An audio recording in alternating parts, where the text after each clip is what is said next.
الشيطان الرجيم بسم الله الرحمن الرحيم الحمد لله الذي خلق السماوات والأرض وجعل الظلمات والنور ثم الذين كفروا بربهم يعدلون والصلاة والسلام على أشرف المرسلين وعلى آله وأصحابه أجمعين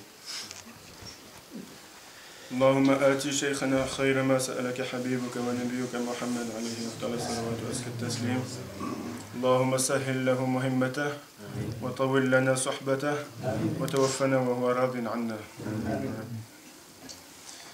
Donc je vais essayer ici dans une petite série d'interventions d'expliquer les grands chapitres, qui sont en fait les grands fondements de notre tariqa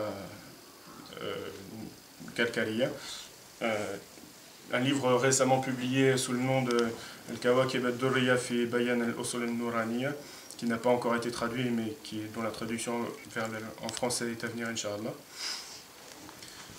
Donc c'est un livre qui traite évidemment du tasawwuf. La science de tasawwuf, on ne va pas la définir ici. Je pense que tous ceux qui écoutent savent de quoi il en retourne, ou au moins ont une idée à eux-mêmes de ce dont il est question. Donc il y en a qui diraient que le tasawwuf c'est une hérésie, il y en a d'autres qui disent que c'est une innovation et un aller simple pour l'enfer.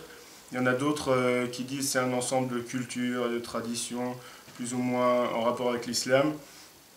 Il y en a d'autres encore qui disent que c'est une science parmi les sciences de l'islam. Quant à nous, dans la tariqa Kalkaliya, on dit que le tasawwuf c'est la mère de toutes les sciences, qu'elles soient ces sciences profanes comme religieuses. C'est une science par laquelle on atteint le but ultime. Donc voilà, c'est une idée de l'importance qu'on lui donne. Cette science a été résumée dans une parole, dans un hadith très connu, le hadith de Jibril, rapporté par Sidna Omar, anhu, quand Sidna Jibril est donc allé demander au prophète qu'est-ce que c'est que l'islam, après quoi il a demandé qu'est-ce que c'est que l'iman, et enfin il a demandé qu'est-ce que c'est que l'ihsan. Le prophète lui a répondu an ta'budallaha ka'annaka tarah, c'est-à-dire à peu près l'ihsan c'est le fait d'adorer Allah comme si tu le voyais.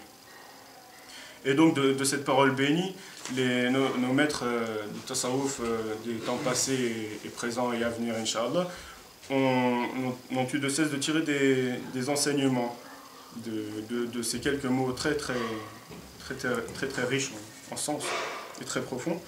Et donc, avec ces enseignements, ils ont tracé un chemin, une voie qui mène vers le maqam al-ihsan. De même que les imams des 4 écoles de jurisprudence ont tiré des hadiths du Coran, les différentes masail de fiqh, etc. On trouve parmi les hikam de l'imam Ibn Ata'illah al-Sakandari, cette traduction approximative, qui dit que Allah a créé certains à son service, tandis qu'il a particulièrement attribué à d'autres la fonction qui consiste à l'aimer. Donc nous, on ne classe pas ni les uns ni les autres dans telle ou telle catégorie. On se définit simplement modestement comme la tariqa de la mahabba, c'est-à-dire que ça consiste si à partir du moment où on considère qu'une chose existe, c'est parce que son créateur a aimé qu'il en soit ainsi, et donc si on prétend avoir quelque chose de la mahabba envers le créateur, on se doit d'aimer avec un grand A l'ensemble de sa création. Donc le tasawwuf, comme on le sait, est basé sur le Coran et la Sunna. Donc tout ce qu'on va dire, ce qu'on va essayer d'expliquer dans cette série de petites interventions sera bien entendu appuyé d'un dalil du Coran et de la Sunna. Donc c'est pas sans rappeler le discours de certains, mais c'est bien, mais voilà, c'est comme ça. Donc à partir du moment où on apporte les arguments, ceux qui pourront y voir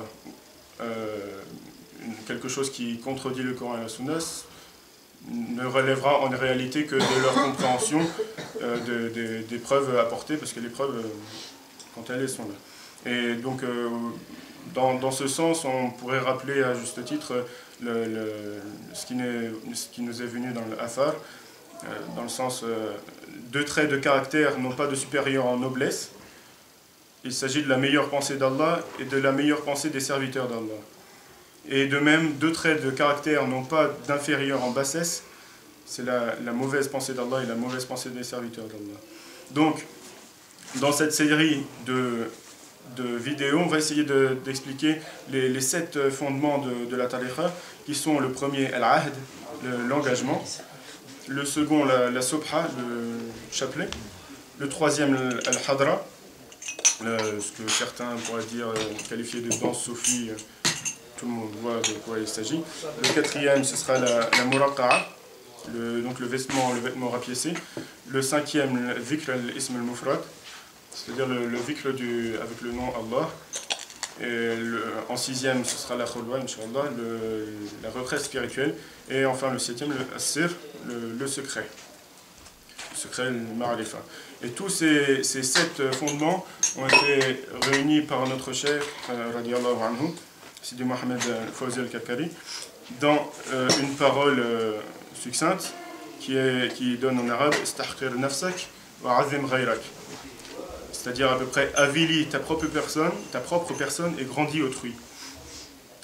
Et donc il s'agira de s'imposer à soi-même le rabaissement et la modestie qui conduira au remplissement du cœur de miséricorde et d'humilité envers l'ensemble de la création.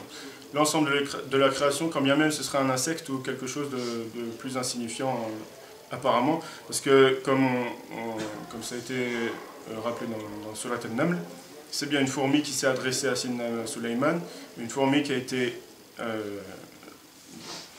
citée dans le Coran, c'est quand même quelque chose de pas simple. Et dans Surat al-Qasas, également, il me semble que c'est un arbre qui s'est adressé à Sidna Moussa alayhi salam. Donc voilà, il s'agira d'accorder la plus haute estime à tout ce que Allah a créé et tenter d'effacer son ego et ses passions. Nas'alullah. Allahumma allimna ma yanfa'una wanfa'na bima 'allamtana. Allahumma ati shaykhana khayra ma sa'alaka habibuka wa nabiyyuka Muhammad alayhi afdalus salawat wa azka taslim. Allahumma ansurhu wa aslih hajatah. Amin.